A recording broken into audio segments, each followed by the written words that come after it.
बरवाला में महोत्सव मनाया गया।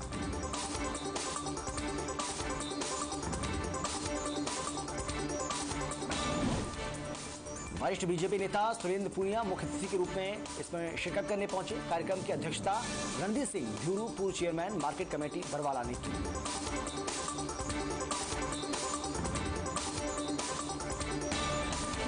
घरौंडा के गौशाला में गौपाष्टमी की धूम देखने को मिली। हवन यज्ञ और आरती से पूजा अर्चना की गई।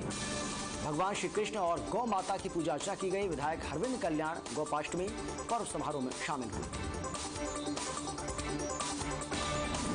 गौपाष्टमी पर विशेष कार्यक्रम का आयोजन किया गया। गुरुग्राम में राधा कृष्ण गौशाला बसई में पहुंचे भक्तजन, विधि विधान से गौ माता की पूजा अर्चना की।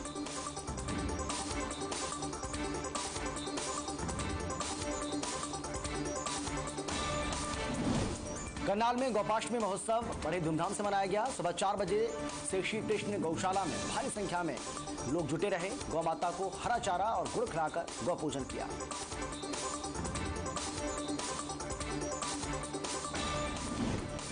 रेवाड़ी में गौपाष्टमी महोत्सव का आयोजन किया गया। आयोजन में श्री दयानंद गौशाला में पहुंचे लोग गौपाष्टमी में गायों की पूजा करते हुए नजर आए।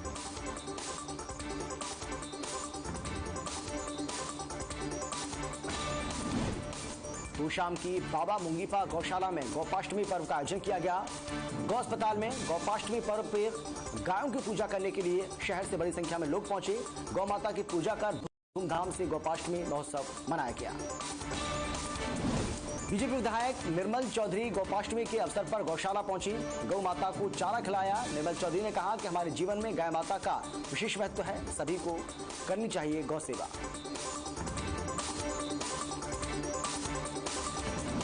असंध के गांव बल्ला में दानवी राजा बली गौशाला में आज असंध विधायक शमशेर सिंह गोगी वहां पहुंचकर गौ माता की पूजा अर्चना करते नजर आए। गाय को तिलक लगाया। बड़ी धूमधाम से गौपाष्टमी महोत्सव मनाते हुए भी दिखे। गौशाला में हवन यज्ञ कर गौ पूजन किया।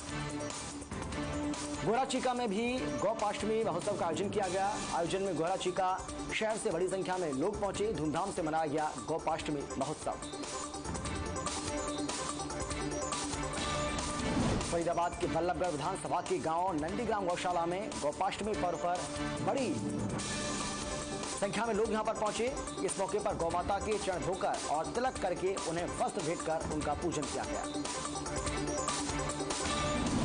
गौशाला के संरक्षक रूपेश यादव ने बताया कि आज का दिन गौ सेवा का है।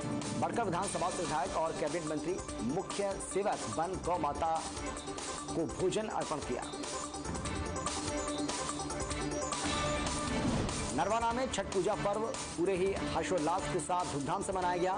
यहां जींद रोड पर बिरसा ब्रांच नहर के घाट पर भारी तादाद में लोग इकट्ठा हुए। पहले शाम के समय छिपते सूर्य को अर्घ्य दिया गया और सुबह उगते सूर्य को अर्घ्य देकर पूजा अर्चना कर लोगों ने छठ पूजा का उत्सव मनाया।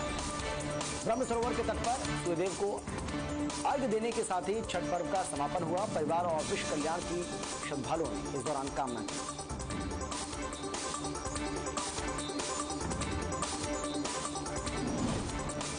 यमुनानगर में यमुना किनारे सूर्य उदय होने से पहले ही हजारों की संख्या में महिलाएं और पुरुष विद्युत रूप से पूजा अर्चना करते नजर आए। जैसे ही सूर्य उदय हुआ, सभी ने अपनी भक्ति पूर्वक भावना से सूर्य को अर्घ्य दिया।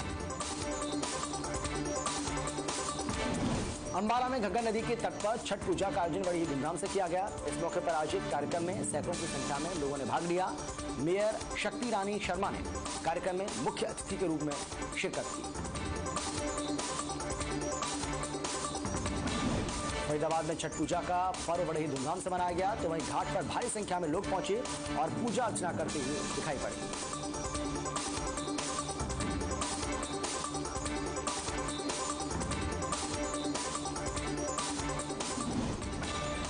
फरीदाबाद में जिला उपायुक्त महोदय ने कार फ्री डे घोषित किया। साइकिल के अलावा सभी वाहनों के प्रवेश पर पाबंदी लगा दी, लेकिन सभी कर्मचारी कारों से ही दफ्तर पहुंचे। आम आदमी नियमों का पालन करते नजर आए। फरीदाबाद के मानव रचना विश्वविद्यालय में कार्यक्रम का आयोजन किया गया। हरियाणा राज्य बाल कल्याण परिषद के चेयरमैन प्रवीण अत्री ने शिरकत की।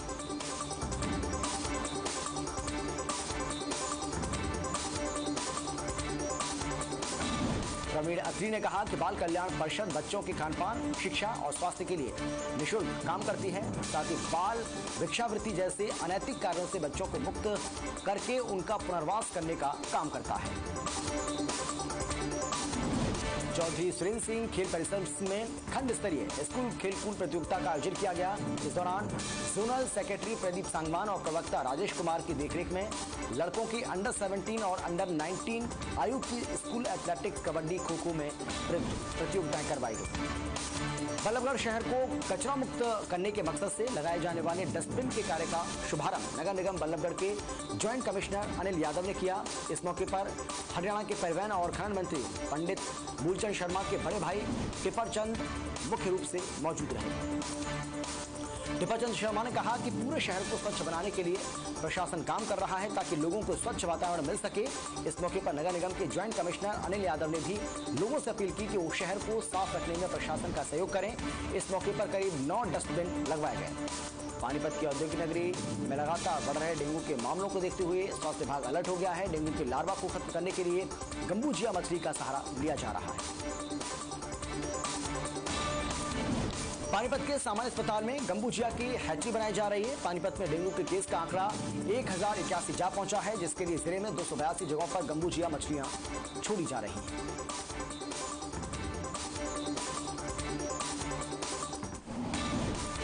प्रदेश में जारी है खाद की किल्लत। भवानी खेड़ा में खाद न मिलने से किसान परेशान हैं। डीएपी के बाद अब यूरिया खाद की कमी समस्या बनी हुई है। खाद के लिए चक्कर काट रहे हैं किसान।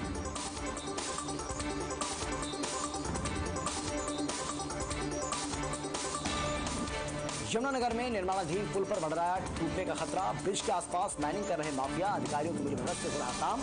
यूपी हरियाणा को जोड़ने के लिए बनाया जा रहा है पुल।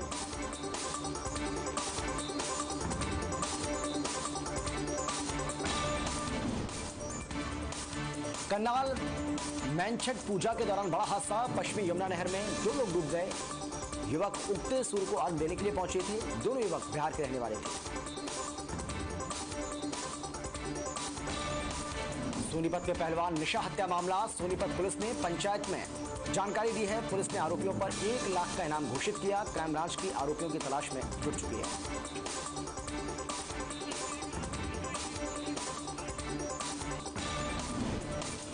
अलवर से बीजेपी सांसद महेंद्र बालकनाथ ने बहरोड से कांग्रेस विधायक बलजीत यादव के खिलाफ रोहतक अदालत में मानहानि का दावा पेश किया है।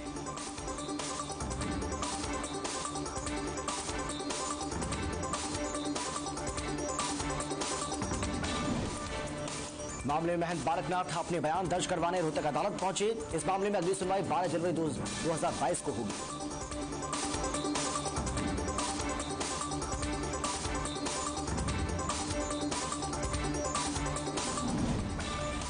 सात मार्च 2021 को विधायक बलजीत यादव ने महेंद्र बालकनाथ के प्रति अमर्यादित भाषा का इस्तेमाल किया था। झूठे आरोप भी लगाए थे जो कि निराधार हैं।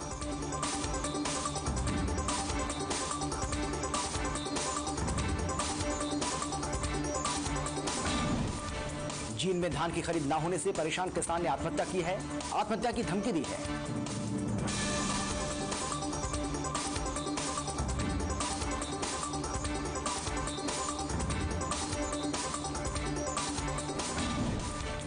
किसान का कहना है कि नई अनाज मंडी में अपनी धान की फसल की 2 ट्रॉली लेकर मैं आया, लेकिन फिर भी मेरी कोई सुनवाई नहीं हो रही है और घर का गुजारा भी नहीं हो पा रहा है।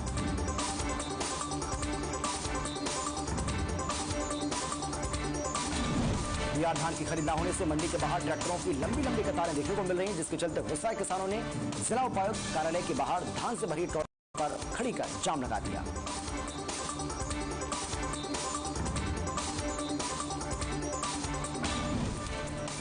सूचना पर पुलिस बल और आला अधिकारी मौके पर पहुंचे। रोहतक के एसडीएम राकेश सैनी ने कहा है कि सरकार की ओर से कोई खरीद बंद नहीं की गई है।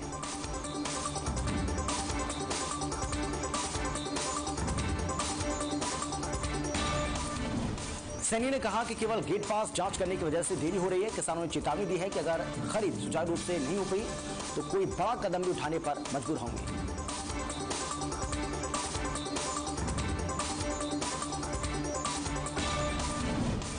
हिसार में सीएम फ्लैंक की टीम ने कार्रवाई करते हुए एक दुकान पर रेड की है। टीम ने रेड के दौरान दुकान से 16 गैस सिलेंडर बरामद किए।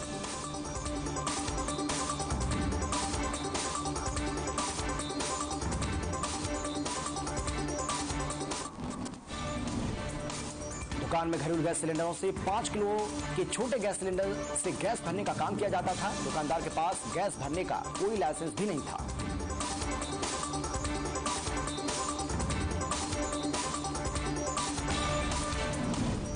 पुलिस ने आरोपी दुकानदार को हिरासत में लिया है। सीएम फ्लाइंग के साथ खाद्य एवं आपूर्ति विभाग की टीम भी कार्रवाई के लिए पहुंची।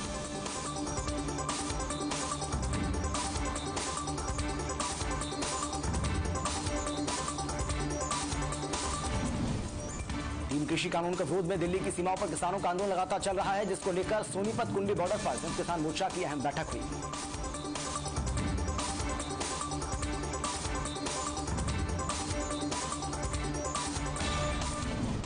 इस बैठक में फैसला लिया गया कि 26 जनवरी को दिल्ली की सीमाओं पर किसानों की संख्या को बढ़ाया जाएगा। वहीं 29 नवंबर को दिल्ली पुलिस ने रास्ते खोले। 500 किसानों के जत्थे संसद कूच करेंगे।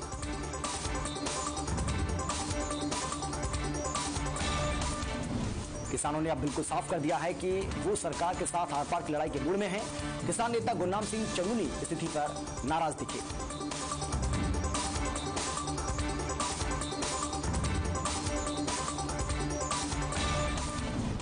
प्रदेश सरकार की ओर से रबी की फसलों के पंजीकरण के लिए मेरी फसल मेरा ब्यौरा पोर्टल को खोल दिया गया है। किसान रबी की फसलों का रजिस्ट्रेशन करवा सकते हैं।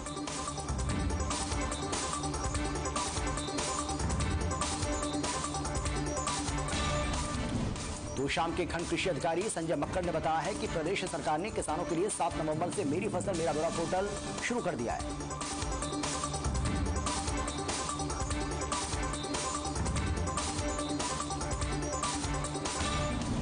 किसान इस पोर्टल पर जाकर खुद भी रजिस्ट्रेशन कर सकते हैं, वरना किसी सीएससी सेंटर पर जाकर फसलों का ब्यौरा दर्ज करवा सकते हैं।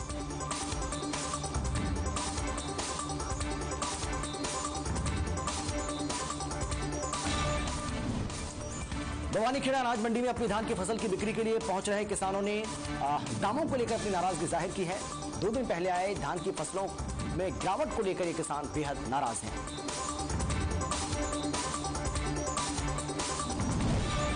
किसानों का कहना है कि कुछ दिन पहले प्राकृतिक आपदा और फिर फसलों की बिजाई के समय पर डीएपी खाद की कमी और अब धान की फसलों के दामों में गिरावट से हम आहत हैं।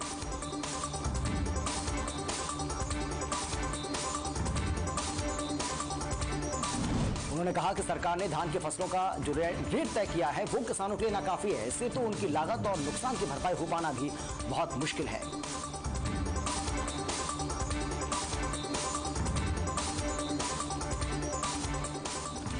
कोलंबिया एशिया हॉस्पिटल और विक्रम हॉस्पिटल अब मणिपाल हॉस्पिटल्स परिवार का हिस्सा है। इसकी रीब्रांडिंग मणिपाल अस्पताल के आधुनिक स्वरूप पर जोर दे रही है।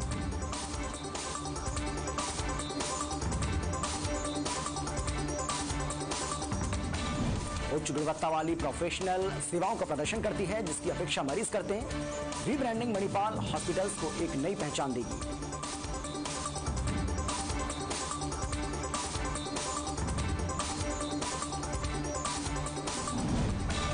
रोहतक में डॉक्टर्स ने 2019 से लंबित पड़ी अपनी मांगों को लेकर पूरा करवाने के लिए काले बैज लगाकर रोष जाहिर किया। हरियाणा सिविल मेडिकल सर्विस के प्रदेश अध्यक्ष डॉक्टर जसवीर परमार ने बताया है कि सरकारी डॉक्टर्स की 3 मांगें 2 साल से लंबित हैं।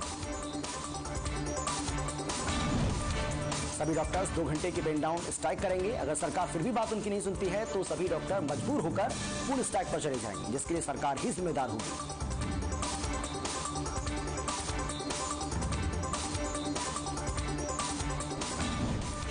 नू कोर्ट परिसर के बाहर सीआईए पुलिस और बदमाश वसीम उर्फ डैनी के साथ मुठभेड़ हो गई। मुठभेड़ में कोर्ट परिसर गार्ड रूम में तैनात सिपाही परवीन के पैर में गोली लग गई।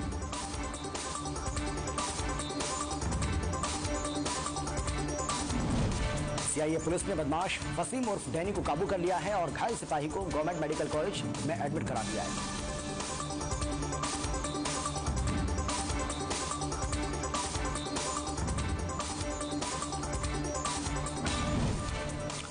अंबाला कैंट नागरिक अस्पताल में भ्रष्टाचार का मामला सामने आया है। अंबाला छावनी नागरिक अस्पताल में ऑपरेशन के लिए डॉक्टर पर पैसे मांगने के आरोप लगे हैं।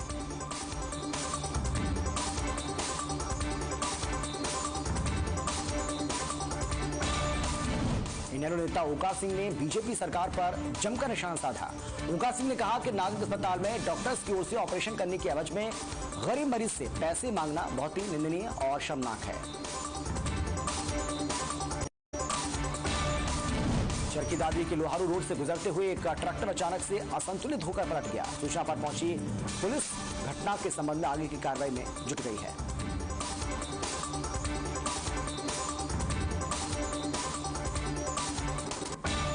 आपको बता दें कि इस हादसे में ट्रैक्टर सवार 3 युवकों की जान बार-बार बची। ट्रैक्टर पर सवार रामफल ने बताया है कि किसी को भी चोट नहीं आई।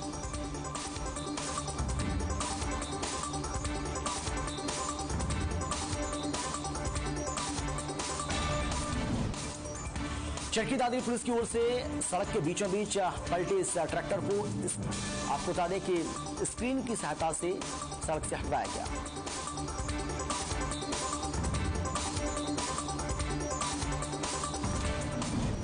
हादसे पुलिस की ओर से एक वीडियो जारी किया गया है। वीडियो में सांसद रामचंद्र जांगड़ा की गाड़ी पर किसान हमला करते नजर आ रहे हैं और गाड़ी के शीशे भी तोड़ दिए। पुलिस प्रशासन की ओर घटनास्थल पर अब जांच की गई है। जांच में सीसीटीवी कैमरे और स्थानीय लोगों से कुछ वीडियो पुलिस के हाथ लगे। साथ में मेडिकल रिकॉर्ड भी लिया गया, जिसमें मेडिकल रिकॉर्ड के अनुसार किसान कुलदीप को कोई बाहरी चोट नहीं है।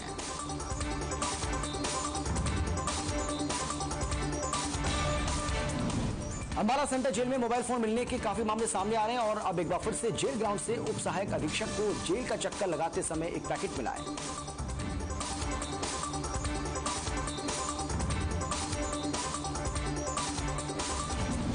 दो मोबाइल फोन और 5 सिम कार्ड बरामद किए गए।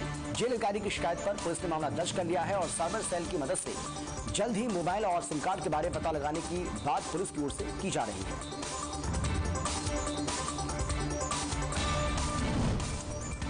खेत में पानी को लेकर विवाद बीती रात इतना बढ़ गया कि एक पक्ष ने दूसरे पक्ष पर जानलेवा हमला कर दिया। इस हमले में एक पक्ष को गंभीर चोटें आई हैं।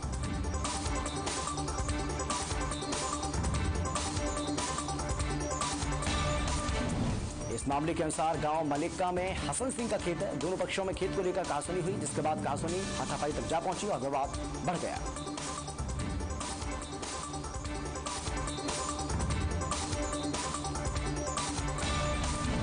चरखी दादरी के कबीर नगर में मोटरसाइकिल सवार 3 युवकों ने हवाई फायरिंग की घटना को अंजाम दिया है। स्थानीय लोगों ने बताया है कि हवाई फायरिंग से कबीर नगर में भय का माहौल बना हुआ है।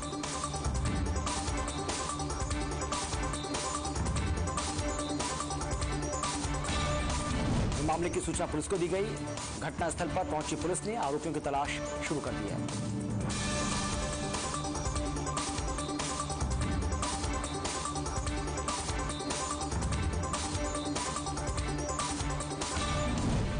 सोनीपत के कुंडली सिंगू बॉर्डर पर किसान ने फांसी का फंदा लगाकर आत्महत्या की। नीम के पेड़ पर रस्सी बांधकर फांसी लगाई।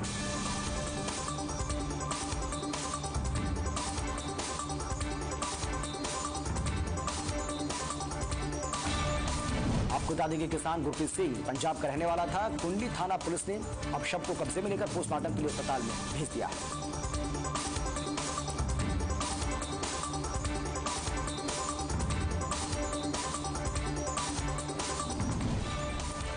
जींद में अनुसूचित जाति के 150 परिवारों के बहिष्कार का मामला सामने आया है।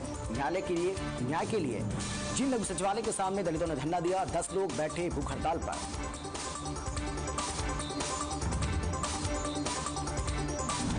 आरोपी की गिरफ्तारी के लिए और गांव में रह रहे परिवारों की सुरक्षा की मांग को लेकर धरने पर दलित परिवार के लोग बैठे हुए हैं।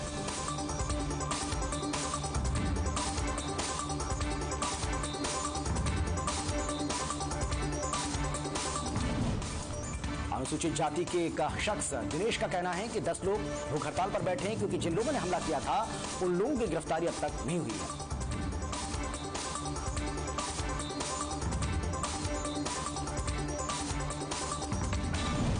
गुरुग्राम के पक्षियों के अस्पताल में इन दिनों पक्षियों में कई बीमारियां देखने को मिल रही हैं, जिसके चलते पक्षियों को इंफेक्शन भी हो रहा है और ये पक्षी उड़ तक नहीं पा रहे हैं।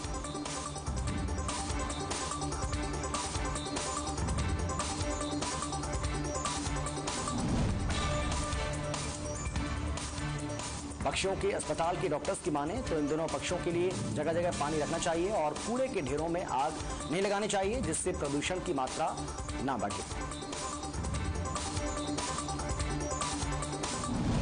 फिलहाल बढ़ते प्रदूषण के बीच जिला प्रशासन की तरफ से पेड़ों पर छिड़काव भी किया जा रहा है, जिससे एक बड़ी राहत पक्षियों को मिल रही है।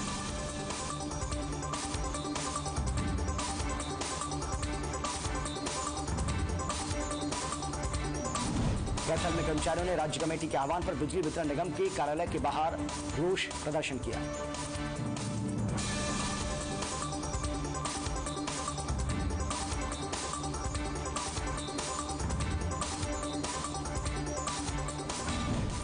इन कर्मचारियों का कहना है कि सरकार ने विभाग में क्लर्क के पदों की भर्ती कर दी है। बावजूद इसके टेक्निकल स्टाफ के लोग ऑफिस में क्लर्क के पदों पर बैठे हैं।